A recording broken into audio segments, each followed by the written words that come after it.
आस्ते गुह्यतमं विप्र सर्वभूतोपकारकम्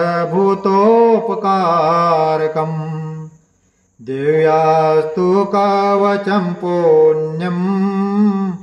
तत्रेणुस्व महामुने प्रथमं शैलपुत्री च द्वितीयं ब्रह्मचारिणी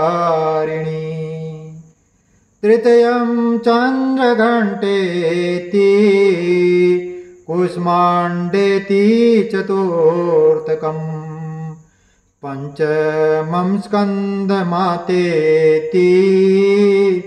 षष्ठं कात्यायनीति च सप्तम कालरात्रीति महाघोरीति चाष्टमम् नवम